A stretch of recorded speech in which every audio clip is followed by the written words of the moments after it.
Duplicate epic নিয়ে সর্বদল বৈঠকে রাজ্যের মুখ্য নির্বাচনী আধিকারিক দুপুর 3টেয় বৈঠক শুরু হওয়ার কথা। আরো ডিটেইলস জানাবে সোমরাজ রয়েছে একেবারে সরাসরি। সোমরাজ, দুপুর 3টেয় বৈঠক শুরু হওয়ার কথা, এখনো পর্যন্ত বৈঠক সম্পর্কে কি জানা যাচ্ছে? কারণ সর্বদল বৈঠক ডুপ্লিকেট এপিক নিয়ে।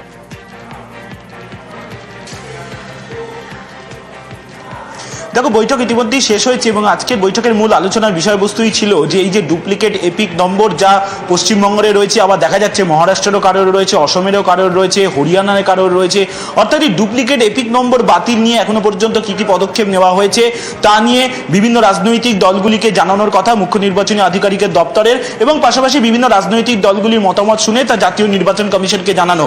কিন্তু আজকের বৈঠকে যে মূল গুরুত্বপূর্ণ বিষয়বস্তু হয়ে দাঁড়ালো তা হলো বুথ লেভেল অফিসারদের ভূমিকা। এই যে বিএলও যারা মূলত ভোটার কার্ড নিয়ে কাজ করেন, এই বিএলওদের ভূমিকা নিয়ে আজকের বৈঠকে অসন্তোষ প্রকাশ করেছে তৃণমূল কংগ্রেস।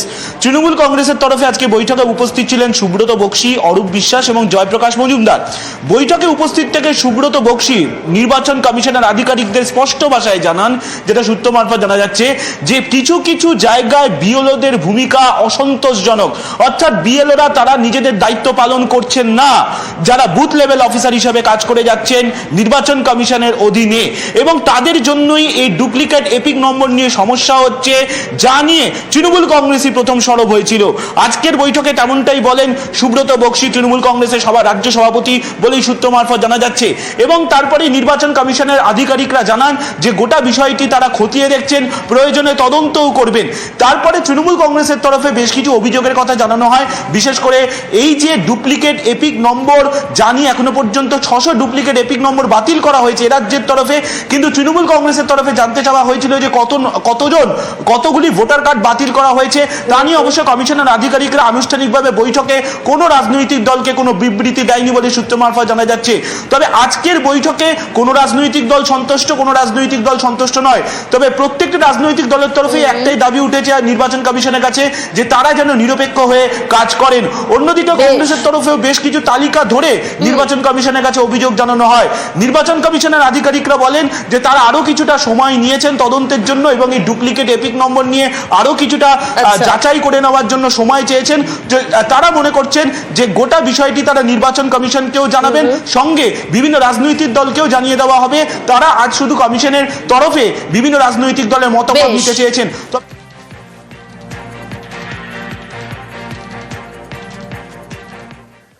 কেষ্টপুরের দিকে নজর রাখা যাক। কেষ্টপুরে ড্রাগ কন্ট্রোলের হানা, কেষ্টপুরে হোলসেলারের গোডাউনে হানা, নামী 3 সংস্থার একাধিক ওষুধ বাজেয়াপ্ত করা হয়েছে ইতিমধ্যেই।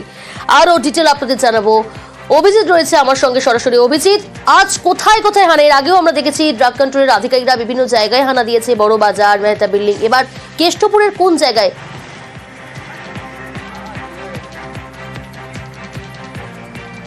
প্রিয়াঙ্কা, গত কয়েকদিন ধরেই রাজ্য ড্রাগ কন্ট্রোল রাজ্যের বিভিন্ন প্রান্তে এই জাল ওষুধ ধরার জন্য বা জাল ওষুধ চিহ্নিত করতে রাজ্যের নানা প্রান্তে হানা দিচ্ছে, অভিযান চালাচ্ছে। যার মধ্যে গত মঙ্গলবার রাজ্যের মূল ওষুধের যে পাইকারি বাজার, সেই বড় বাজারের মেহতা বিল্ডিং, বাগরি মার্কেট, গান্ধী মার্কেট থেকে শুরু করে বিভিন্ন জায়গাতে তারা হানা দেয়, এবং সেখান থেকে বেশ কিছু সন্দেহজনক ওষুধ তারা বাজেয়াপ্ত করে। এবং সেখানকার দোকানদারকে জিজ্ঞাসাবাদ করে যেটা জানা যায় যে কিছু ওষুধ তারা এই কেষ্টপুর, মণ্ডলপাড়া, ঘোষপাড়া, মণ্ডলপাড়া এলাকার লাখদাতার ফার্মাসিউটিক্যালস থেকে তারা সেখান থেকে কিনেছিল। মূলত কোন কোন ওষুধ? যে প্যান্টোপ্রাজল গ্রুপের ওষুধ এবং ডক্সিসাইক্লিন গ্রুপের ওষুধ।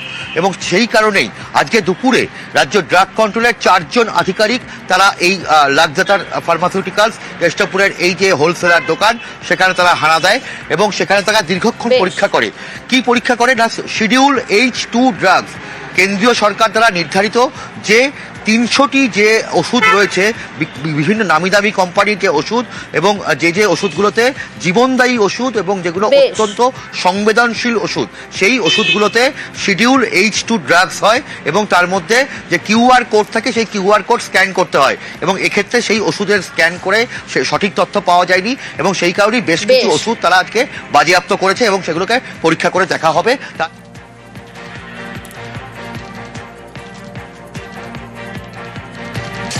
মুখ্যমন্ত্রীর অনুষ্ঠান বানচালের চেষ্টা, কেলক কলেজে মুখ্যমন্ত্রীর বক্তৃতার মাঝে বাধা।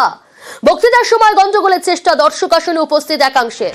মুখ্যমন্ত্রীকে বলতে বাধা উপস্থিত একাংশের। পরিস্থিতি মোকাবিলা করে ফের বক্তৃতা Mamata Bandyopadhyay. I don't mind. Please raise your voice. It is a democracy. Please raise your voice. I listen. I will listen carefully. You know the case is sub judice and also it is central government has taken over. It is not with us. Please don't do politics here. It is not a political state that you can do it with me in my state. Not here. And you know better than me the crowdfunding and all. This is absolutely you are lying. Brother, you don't do it, brother. Don't do it, brother. Don't do it. I have a special affection for you. We love all of you. But don't try to make it into a political platform. If you want to make it a political platform, go to Bengal and tell your party to be more strong and more strength to fight against the communal people. Don't fight with me. You just show me one photo. Yes, I will give you reply. Wait. This is you here. This is you want to kill me. I was about to die. This is your atrocities. Just see. This is a platform where you have to allow the people to listen. Don't behave like this. Don't behave like this.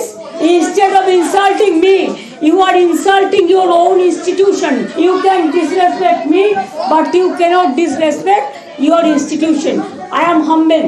You cannot disrespect. I am so happy. This is their habit everywhere. Wherever I go, I am for all. I am for Hindu, Muslim, Sikh, Isai. I am for unity. You people are not. Don't mention only one caste. Mention all the castes together. Same thing can be repeated when your leaders will visit. Please remember this. It is not proper. You are my brother and sister. Don't do politics here.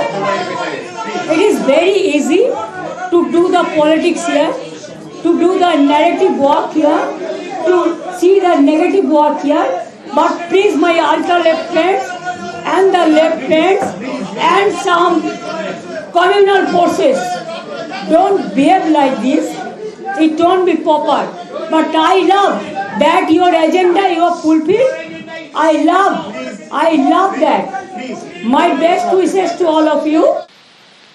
Mamata Bandyopadhyay যখন অক্সফোর্ডে ভাষণ দিচ্ছিলেন, তার ভাষণের মাঝপথেই 6 থেকে 7 জন তারা নানা রকম প্রশ্ন করতে শুরু করেন এবং তাদের বলা হয় যে মুখ্যমন্ত্রী সবার সাথে কথা বলবেন তার ভাষণের পরে, কিন্তু তারা কোনো কথা শুনতে চাইছিলেন না। তারা গন্ডগোল করা এবং অনুষ্ঠানটা বানচাল মতো অন্য করার চেষ্টা করছিলেন। যখন তারা এটা করেন তখন বারবার রিকোয়েস্ট করা হয় যে আপনারা চুপ করে বসুন, মুখ্যমন্ত্রী পরে আপনাদের সাথে সমস্ত ভাবে কথা বলবে, আপনারা প্রশ্নের উত্তর দেবেন। কিন্তু তারা এমন একটা ব্যবহার করছিলেন, এমন একটা ঘটনা ঘটাচ্ছিলেন যেখানে অনুষ্ঠানটা পণ্ড হয়ে যাচ্ছিল। মুখ্যমন্ত্রীর সফরসঙ্গী যারা ছিলেন তারা প্রত্যেকে রুখে দাঁড়ান এবং অক্সফোর্ডেরও বেশ কিছু মানুষ তারা রুখে দাঁড়ান এবং এই 6-7 জন তখন চুপ করে যান এবং তারা শাউটিং করতে শুরু করেন এবং ব্যানার পোস্টার তুলতে শুরু করেন। এবং এই সমস্ত ঘটনা যখন চলতে থাকে মুখ্যমন্ত্রী কিন্তু তার ভাষণ চালিয়ে যেতে থাকেন এবং তিনি পরিষ্কার বলে দেন, এভাবে তোমরা আমাকে দমাতে পারবে না, আমি নির্বাচিত মুখ্যমন্ত্রী, আমি নির্বাচন করে ক্ষমতায় এসেছি এবং ভোটে জিতে ক্ষমতায় এসেছি। হ্যাঁ, তোমাদের দয়ায় ক্ষমতায় আসেনি, আমি তোমাদেরকে খুব হাসি মুখে অ্যাকসেপ্ট করছি। একই সঙ্গে এটাও তোমাকে বলে দিচ্ছি যে তোমার দলের লোকেদের বলো যে তারা যেন নির্বাচনে জিতে আসেন। এবং ঘটনাচক্রে অক্সফোর্ডের সমস্ত মানুষ যারা ভাষণ শুনতে এসেছিলেন তারা কিন্তু এই ঘটনার প্রোটেস্ট করতে শুরু করেছিলেন এবং সমবেত প্রোটেস্টের সামনে, প্রতিবাদের সামনে কিন্তু এরা ব্যাচ গুটিয়ে পাঠাতে বাধ্য হয়। এবং একটা কথা বলার বিষয় যে এটা শুধুমাত্র একটা প্রোটেস্ট করেছেন, ঠিক আছে, এটা অবশ্যই, কিন্তু এটা দেশকে অসম্মান করারও ব্যাপার। তারা বলেন যে যারা ছিলেন, যারা ইন্ডাস্ট্রিয়ালিস্ট ছিলেন, যারা অক্সফোর্ডের মানুষজন ছিলেন, তারা প্রত্যেকেই ভারতীয় যারা ছিলেন, অধিকাংশ ভারতীয় ছিলেন, তারা বলেন যে গুটি কয়েকের জন্য আমাদের দেশ অসম্মানিত হচ্ছে। এবং একটা অক্সফোর্ডের মধ্যে একটা ঐতিহাসিক জায়গায় যেখানে মুখ্যমন্ত্রী বক্তৃতা দিচ্ছেন, তাকে ইনসাল্ট করা বা তাকে কিছু করা মানে দেশের অসম্মান, কারণ উনি দেশকে প্রতিনিধিত্ব করছেন। এরকম অবস্থার মধ্যে থেকে শেষ পর্যন্ত মুখ্যমন্ত্রী ভাষণ পরিষ্কারভাবে চাঁচাছোড়া ভাষায় তিনি বলে দেন যে তোমরা যেটা করছো মানুষের যোগ্য জবাব দেবে, মানুষের জবাব অতীতেও দিয়েছে, আবারও যোগ্য জবাব দেবে। এবং তিনি তার ভাষণ চালিয়ে যেতে থাকেন, তারপরে তারা বেরিয়ে যায় এবং মুখ্যমন্ত্রী তার ভাষণ কমপ্লিট করেন। তারপরে লর্ড বেরিমোরিয়া এবং জনসন মিকি, যিনি প্রেসিডেন্ট অক্সফোর্ডের কেলক কলেজের, তারপরে তার প্রশ্নোত্তর পর্ব হয় এবং প্রশ্নোত্তর পর্ব তারপরেও আরো 40 মিনিট ধরে অনুষ্ঠান চলে এবং তারপরে কোনো অসুবিধা হয়নি। এবং শোনা গিয়েছিল যে মুখ্যমন্ত্রী বেরোনোর সময় তারা প্রোটেস্ট করবেন, কিন্তু তাদের আর ধারে পাশে দেখা যায়নি এবং এইভাবে অনুষ্ঠানটা নিশ্চিতভাবেই খুব সাকসেসফুলি কমপ্লিট হয়। রাজনৈতিক উদ্দেশ্যে অসভ্যতা, অক্সফোর্ডে বহিরাগতদের গন্ডগোল, বিক্ষোভকারীরা অক্সফোর্ডের পড়ুয়া নন, প্রত্যেককে চিহ্নিত করেছে অক্সফোর্ড। মুখ্যমন্ত্রীকে চিঠি দিয়ে জানালো কর্তৃপক্ষ। অক্সফোর্ড ইউনিভার্সিটি জানিয়েছে যে যারা 6 থেকে 7 জন যারা বিক্ষোভ করছিল, এরা কেউ অক্সফোর্ড ইউনিভার্সিটির স্টুডেন্ট নয়। এরা প্রত্যেকেই বাইরে থেকে এনেছে, এদের প্রত্যেকেই বাইরে থেকে আনা হয়েছিল এবং এরা রাজনৈতিক উদ্দেশ্য প্রণোদিত হয়ে এই কাজটা করছিল। এবং যেহেতু এরা কেউ স্টুডেন্ট নয়, অক্সফোর্ডের স্টুডেন্ট নয়, এবং এরা নানা রকম ভাবে ঢুকেছিল অনুষ্ঠানের মধ্যে, তাদেরকে চিহ্নিত করা গেছে এবং অক্সফোর্ড ইউনিভার্সিটির পক্ষ থেকে মুখ্যমন্ত্রী মমতা বন্দ্যোপাধ্যায়কেও পুরো বিষয়টি জানিয়ে হচ্ছে। জোনাথন মিকি জানিয়েছেন যে তারা মুখ্যমন্ত্রীকে চিঠি পাঠাচ্ছেন যে এরা কেউই অক্সফোর্ডের কোনো স্টুডেন্ট নয়।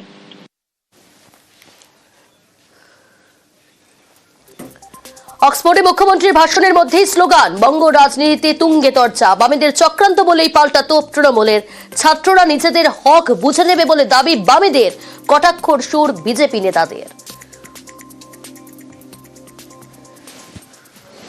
এটা হচ্ছে বামরামের এই সাম্প্রতিক হতাশা, রাজ্যের কিচ্ছু করতে না পারা। মুখ্যমন্ত্রী মমতা বন্দ্যোপাধ্যায় গোটা ভারতবর্ষ তিনি যে কাজ করেছেন পশ্চিমবঙ্গে, তার পর তারা সেখানে গিয়ে আমাদের অক্সফোর্ডে গিয়ে সেখানে হামলা চালাচ্ছে। এদের কাজটাই হচ্ছে সভা চললে সেটাকে আক্রমণ করা। ওরা এটা এইটুকু বোঝার ধৈর্য বা সহনশীলতা ছিল না যে ওখানে মুখ্যমন্ত্রী একটা অন্য দেশে গেছেন, সেখানে একটা রাজ্যের বা দেশের প্রতিনিধি হয়ে গেছেন। মুখ্যমন্ত্রী যথার্থ বলেছেন, ঠান্ডা মাথায় বলেছেন যে এটা ওই পলিটিক্যাল প্ল্যাটফর্ম নয়। ছাত্রদের সংগঠন ওরা দেশেও আছে, ওরা বিদেশেও আছে। ওই এসএফআই বম্বেতে বিজেপির সরকার, সেখানে সরকারের অপরাধের বিরুদ্ধে কথা বলেছে, বিক্ষোভ দেখিয়েছে, গ্রেপ্তার হয়েছে। ওরা ছাত্রকর্মী, ওরা নিজেদের প্রজন্মের হক বুঝে নেবে, ও মোদী সরকারই হোক আর মমতাই হোক। আরজি কর নিয়ে ওনাকে প্রশ্নের মুখে পড়তে হয়েছে, এটা অত্যন্ত স্বাভাবিক। বাঙালি প্রশ্ন করবেই, কলকাতাতে করতে পারে না, কারণ কলকাতাতে পুলিশ ঘিরে রাখে, তাই পুলিশ সরিয়ে দিন। মাননীয় মুখ্যমন্ত্রীকে কলকাতাতে রাস্তায় দাঁড় করিয়ে বাঙালিরা প্রশ্ন করবে। টাটা চলে গেছে, এটা পশ্চিমবঙ্গের জন্য অত্যন্ত খারাপ ঘটনা ঘটেছিল। তার প্রভাব আজও বাংলার শিল্পায়নে বারবার পড়ছে। এই 14 বছরে আমরা মুখ্যমন্ত্রীকে একটিও শিল্প কলকারখানার ফিতে কাটতে দেখতে পাইনি এখনো পর্যন্ত। আগামী দিনেও দেখতে পাবো কিনা আমার যথেষ্ট সন্দেহ আছে। মুখ্যমন্ত্রীর অনুষ্ঠান বানচালের চেষ্টায় মিশ্র প্রতিক্রিয়া রাজ্যবাসীর। এসএফআই তথা সিপিএম পুরো পশ্চিমবঙ্গের মুখ্যমন্ত্রীকে নয়, ভারতবর্ষকেই অপমান করলো। এই জন্য, ঠিক এই কারণেই পশ্চিমবঙ্গের মানুষ সিপিএমকে বাংলা থেকে বিতাড়িত করেছে। একটাই ওদের টিম করে কেরলেই জ্বলছে, সেটাও বোধহয় এবারে ভারত ছাড়া হবে। যারা এই ঘটনাটা ঘটিয়েছে আমরা জানি তারা কারা। তারা এসএফআই সিপিএম এর কালচারই রয়েছে, সিপিএম এর রক্তেই রয়েছে দেশ বিরোধিতা করা, দেশের অপমান করা। বাম আমলের সবাই যেটা করে এসছে, ওরা সেই নীতি রীতি ওরা চালিয়ে যাচ্ছে। যাকে ভারতের প্রতিনিধি হিসাবে পাঠানো হয়েছে তাকে অপমান লাঞ্ছিত করতে গিয়ে সারা দেশকে, গোটা দেশকে অপমান করেছে, লাঞ্ছিত করেছে সিপিএম। উনি প্রায় যা বলেছেন সেটার মানে দাঁড়ায় সাইমন কামব্যাক। উনি বারবার বলার চেষ্টা করেছেন যে ব্রিটিশ সরকার যে কয়দিন আমাদের এখানে ছিল, আমাদের খুব ইমোশনাল অ্যাটাচমেন্ট তৈরি হয়েছিল। আমার যতদূর ইতিহাস বোধ রয়েছে, আমি অন্তত জানি যে এই দেশের প্রত্যেকটা মুক্তিকামী মানুষ এই ধরনের বক্তব্যকে কন্ডেম করবেন। ব্রিটিশদের কাছে উনি যা বক্তব্য রেখেছেন বাংলার প্রতিনিধিত্ব হিসেবে বা দেশের প্রতিনিধিত্ব হিসেবে, সেইটা বরং লজ্জাজনক। ওরা গোটা ভারতবর্ষকে, গোটা বাংলাকে ওরা কালিমালিপ্ত করে। এবং আমার মনে হয় সিপিএম এবং এসএফআই এর এই যে দলটি, এরা আদৌ আমাদের ভারতীয় কিনা। আমার তো মনে হয় যে এরা বিরোধী, এরা ভারত বিরোধী। এরা চায়নাকে সাপোর্ট করে, এরা পাকিস্তানকে সাপোর্ট করে। এরা আবার আমাদের দেশের কি ভালো চায়? বানচাল করার চেষ্টা করতে পারে, কিন্তু ওরা বিধানসভাতেও শূন্য, ওরা মহাশূন্যে চলে গেছে। একমাত্র ওদের পতাকা বিরিয়ানির হাড়ি ছাড়া কোথাও দেখা যায় না। ওই লাল ঝান্ডাটা বিরিয়ানিতে লাগানো থাকে, ওটা দেখতে ভালো লাগে, এছাড়া ওদের কোথাও দেখা যায় না, আর ভবিষ্যতেও দেখা যাবে না। এবং ওরা যেটা করলো কালকে, তাতে বাংলার মানুষ শুধু নয়, ভারতবর্ষের মানুষ ওদের 50 বছরেও ওদেরকে আর এই বাংলা কেন, এই ভারতবর্ষে কোনোদিন ঠাঁই দেবে না। বিশ্বাস করে শিক্ষা রাজনীতির একটা স্তম্ভ, তাই শিক্ষা অঙ্গনের রাজনীতির কথা উঠবে, এটা খুবই কাম্য। তো সেক্ষেত্রে দাঁড়িয়ে কিছু প্রশ্ন করেছিল ভারতের ছাত্র ফেডারেশনের শিক্ষার্থীরা, সমর্থকরা। যদি ছাত্ররাই প্রশ্ন করে থাকে তাহলে মুখ্যমন্ত্রী কেন, ওই অথরিটিকে যাকেই প্রশ্ন করা হলো তারা কিন্তু বাধ্য উত্তর দিতে। সেক্ষেত্রে দাঁড়িয়ে যা করেছে ওখানকার স্টুডেন্টরা ঠিক করেছে। ওরা এই করেই এসেছে, ওরা ভারতবর্ষের নামটা মাটিতে মিলিয়ে দিল। এরকম করা উচিত ছিল না ওদের, কারণ ওরা তো এমনি শূন্য আর আগামীকাল শূন্যই থাকবে।